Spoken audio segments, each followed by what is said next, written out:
오늘 같이 은혜 받을 말씀은 고린도전서 15장 12절부터 34절의 말씀을 저와 여러분들이 한 절씩 돌아가면서 교독하겠습니다.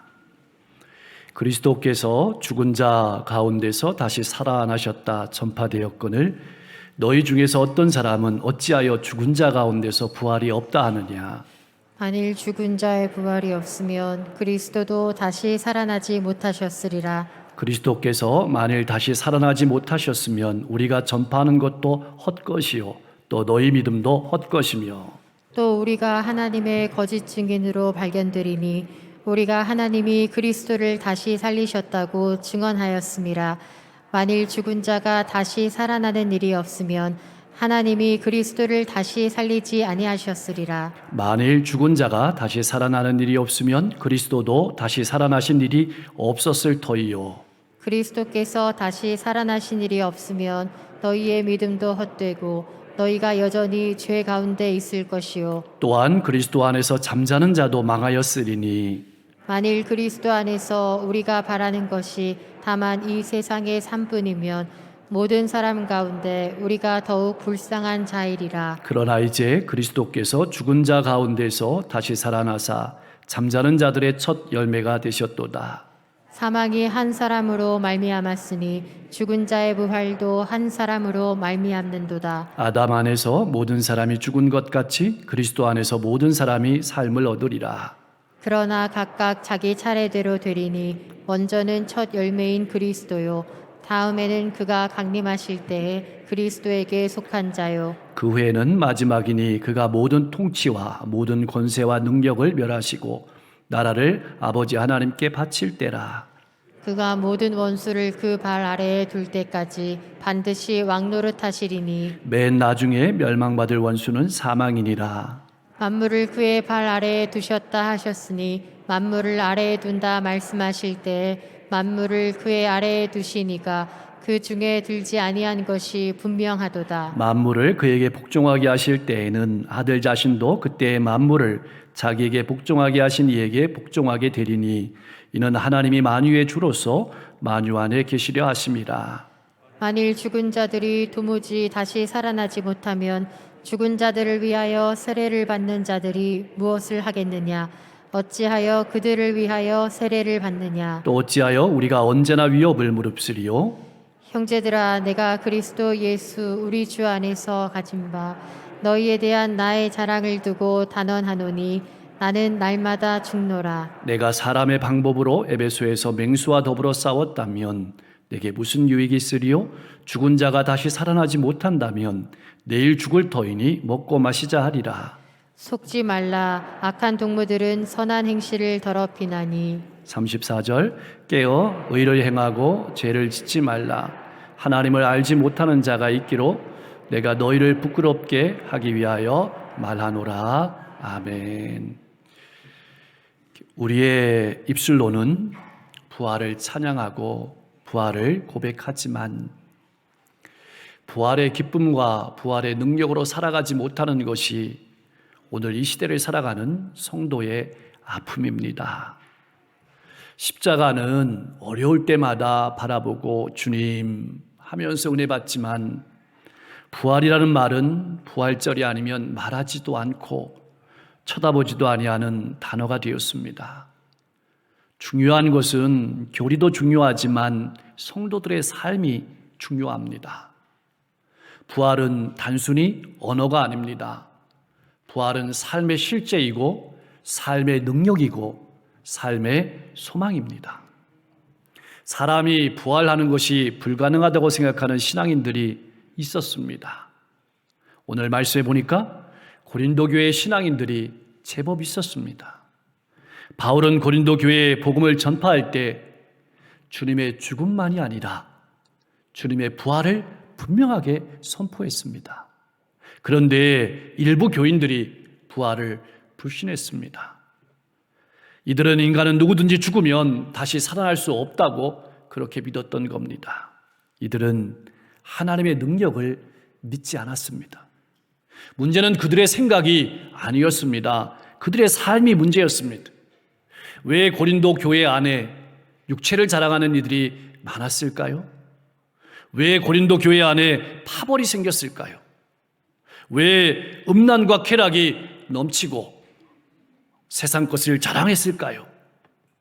세상의 물결이 흘러 들어왔기 때문입니다. 본질적인 문제는 부활을 믿지 않았기 때문입니다.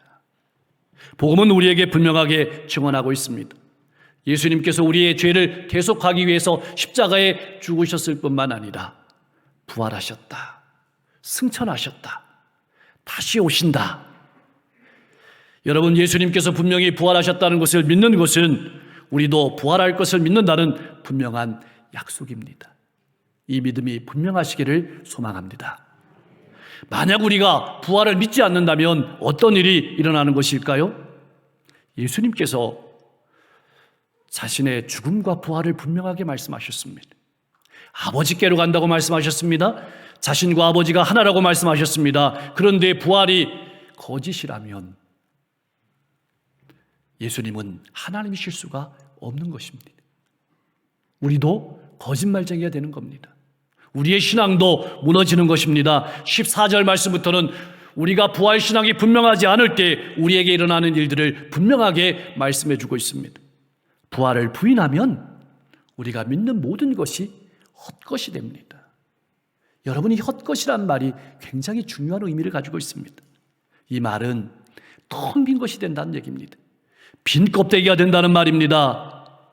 그리스도의 부활이 없다면 우리가 전하는 복음은 속빈 강정이 되고 마는 겁니다. 그렇다면 이 세상에서 실컷 즐기다가 죽으면 최선의 삶이 될 겁니다.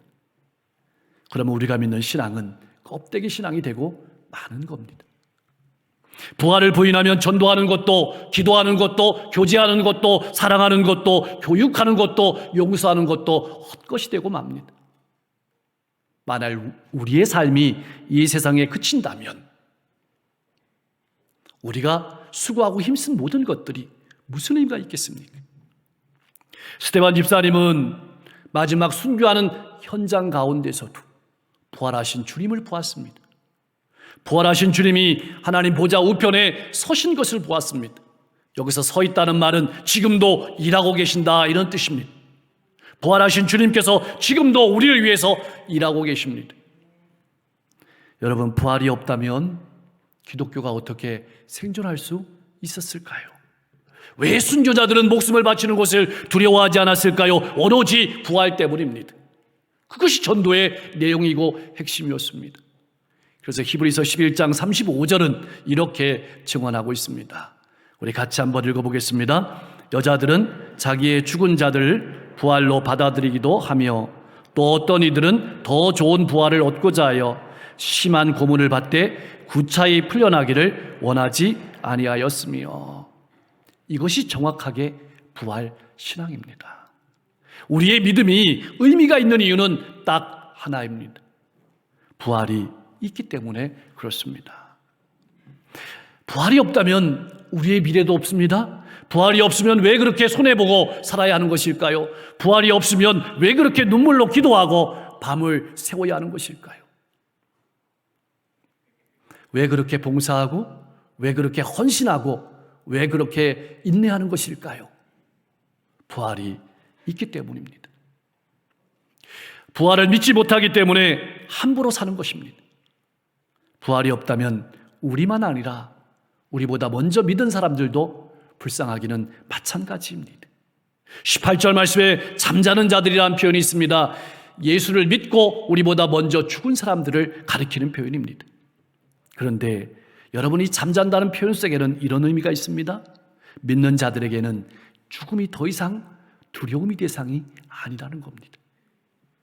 죽음이 더 이상 공포의 대상이 아니라는 것입니다. 또 하나의 의미는 우리가 잠을 자고 나면 새날이 밝아오고 새로운 기분이 드는 것처럼 죽음 이후에 새날에 대한 소망이 분명히 있다는 것을 말하고 있는 겁니다. 잠을 한 잠 푹 자고 나면 새날이 기다리고 있습니다. 이처럼 성도에게는 육체적인 죽음은 새날을 맞이하는 문이 될 것입니다. 19절 이하의 말씀에 보면 부활신앙이 없는 신앙인이 가장 불쌍한 사람이라고 결론을 내리고 있습니다. 우리가 바라는 것이 다만 이 세상의 삶뿐이라면 세상 사람들 가운데 우리가 가장 불쌍한 자다. 이것이 성경이 우리에게 말하고 있는 결론입니다. 사랑하는 성도 여러분, 예수님께서 죄와 사망의 권세를 물리치시고 부활하셨음을 믿습니까? 믿습니까? 그 믿음은 나도 부활한다는 것을 믿는 겁니다. 마지막 날에 반드시 부활한다는 진리를 붙들고 그 소망 안에 살아가는 여러분과 제가 될 수 있기를 소망합니다. 그러나 분명한 것은 예수님께서 잠자는 자들 가운데 살아나셔서 부활의 첫 열매가 되셨다고 기록하고 있습니다. 여러분, 이 첫 열매란 말이 굉장히 중요한 의미를 담고 있습니다. 처음 열매라는 것이죠. 첫 번째 열매라는 것입니다. 이 말에는 두 번째 열매가 있다, 세 번째 열매가 있다, 네 번째 열매가 있다, 그 이후에 열매들이 있다라는 것을 가리키는 말입니다. 또 하나, 첫 열매라는 것은 모든 열매의 대표가 된다는 것입니다. 다시 말하면 예수님께서 부활하셨다는 말은 성도들도 부활한다는 것을 내포하는 말입니다. 그런데 이 첫 열매의 뜻은 부활에만 있는 것은 아닙니다. 11조도 첫 열매의 의미를 가지고 있습니다. 우리는 10분의 1은 하나님의 것이고 10분의 9는 내 것이다, 그런 의미가 아닙니다. 그 10분의 1은 모든 것을 대표하는 예물입니다. 그래서 10분의 1을 드리지만 내 모든 것은 하나님의 것입니다 라는 고백이 그 11조의 의미 가운데 들어있는 것입니다. 아담 한 사람이 범죄함으로 말미암아서 우리에게 죄가 들어오고 사망이 들어왔습니다. 마찬가지로 예수 그리스도로 말미암아서 우리에게도 부활의 생명이 있습니다. 그래서 21절 말씀은 연합의 원리를 우리에게 분명하게 말씀하고 있습니다. 그래서 로마서 6장 5절은 이렇게 증언하고 있습니다. 같이 한번 읽어보겠습니다. 만일 우리가 그의 죽으심과 같은 모양으로 연합한 자가 되었으면 또한 그의 부활과 같은 모양으로 연합한 자도 되리다. 아멘. 자, 성경은 교회를 한 몸이라고 표현하고 있습니다. 교회의 머리 되신 분은 예수님이시죠. 우리는 몸입니다. 몸의 각 지체입니다. 그러면 머리가 부활하면 몸은 어떻게 되는 것일까요? 몸도 부활합니다. 머리가 죽으면 몸도 죽습니다. 우리는 예수님과 함께 죽고 예수님과 함께 살아난 사람들입니다. 그러나 오해하지 말아야 될 것이 있습니다. 첫 번째로는 부활이라고 하는 것이 단순히 죽은 몸이 살아나는 것만을 의미하는 것은 아닙니다. 이 자리에 앉아 계신 분들 중에도 육신이 연약하고 권고하신 성도님들이 많이 있을 겁니다. 그 몸을 가지고 영원히 산다면 그것이 무슨 큰 기쁨이겠습니까? 때로는 엄청난 고통이고 아픔일 것입니다. 부활의 몸은 아프지 않고 상하지 않고 부러지지 않고 무너지지 않는 몸입니다. 물론 믿지 않은 사람들도 부활합니다. 그러나 천국에 들어가지는 못하는 겁니다. 두 번째, 우리가 오해하지 말아야 될 것은 그리스도 안에서 모든 사람이 생명을 얻으리라 라는 이 말씀은 믿는 자들 주시는 말씀입니다. 믿는 자들에게 주시는 하나님의 약속의 말씀인 겁니다. 부활의 첫 열매는 예수님이시죠. 그 다음은 예수를 믿은 성도들입니다. 그러면 역사의 마지막이 오는 것입니다. 모든 통치와 권세와 능력을 멸하시고 나라를 하나님 아버지께 드릴 그때가 오는 겁니다. 그때까지 예수님께서 왕으로 통치하실 것입니다. 모든 것을 정복하신 주님께서는 마지막으로 원수인 죽음을 정복하실 것입니다. 따라서 부활은 모든 것의 마지막이 될 것입니다. 사랑하는 성도 여러분, 우리는 세상의 망상에 속으면 안 됩니다. 먹고 마시고 즐기자, 내일이면 어차피 죽어 없어질 몸이니까 하면서 살아가는 관점이 세상의 관점입니다. 항상 사단은 우리의 마음속에 있는 교리도 무너뜨리지만 그 교리가 향하는 곳은 우리의 삶입니다. 우리로 하여금 부활을 언어로만 생각하게 만듭니다. 부활의 기쁨으로, 부활의 능력으로 살아가지 못하게 막는 겁니다. 우리가 정신을 똑바로 차리고 걸어가야 합니다. 33절, 34절 말씀은 분명하게 증언합니다. 부활의 교리도 중요하지만 삶이 중요하다. 어떤 신앙인들은 몸은 어떻게 돼도 상관없으니 죽어서 천국만 가면 된다. 이렇게 말하는 성도님들도 있습니다. 맞는 말일까요? 절대 그렇지 않습니다. 그렇다면은 세례받는 즉시로 하나님께서 데려가셔야 맞습니다. 하나님께서 데려가지 아니하시고 우리를 이 땅에 남겨두신 것은 우리로 하여금 부활의 기쁨으로, 부활의 능력으로 미래를 바라보며 살아가라고, 그리스도의 향기를 드러내며 살아가라고, 천국 백성의 삶을 누리며 살아가라고 우리를 이 자리에 남겨주신 줄로 믿습니다. 우리가 잘 아는 바울 사도는 천한 삶을 살았습니다. 없는 삶을 살았습니다. 고통스러운 삶을 살았습니다. 세상의 구경거리가 되었습니다. 정말 우리의 표현으로 말하면 쓰레기 같은 인생을 살았습니다. 헐벗었습니다. 굶주렸습니다. 감옥에 갇히기도 많이 갇혔습니다. 매도 많이 맞았습니다. 죽음의 고비도 많이 넘겼습니다. 무슨 인생에 소망이 있겠습니까? 그런데 부활의 소망을 가지고 인생을 살았습니다. 그러기에 감옥 안에서도 평안을 누렸습니다. 기쁨이 있었습니다. 찬송했습니다. 오히려 감옥 밖에 있는 사람들을 향해서 위로하는 겁니다. 항상 기뻐하라. 내가 다시 말하노니 기뻐하라. 너희 간역을 모든 사람에게 알게 하라. 주께서 가까우시니라. 이렇게 권면했던 겁니다. 여러분의 찬송은 어디에서 옵니까? 여러분의 기쁨은 어디에서 옵니까? 여러분의 능력은 어디에서 옵니까? 바울 사도의 걱정은 이것이었습니다. 그것은 우리 자아가 죽지 않는 것입니다. 여러분, 우리가 부활을 많이 이야기하지만 부활을 말하려면 꼭 먼저 이야기해야 될 것이 있습니다. 그것이 뭐냐면 죽음입니다. 부활은 죽음을 전제로 하는 말입니다. 우리 자아가 죽지 않으면 부활의 능력을 맛볼 수 없습니다. 부활의 기쁨을 맛볼 수 없습니다. 그러면 세상과 다를 바 없는 방식으로 이 세상을 살아가게 되는 겁니다. 누가 크냐?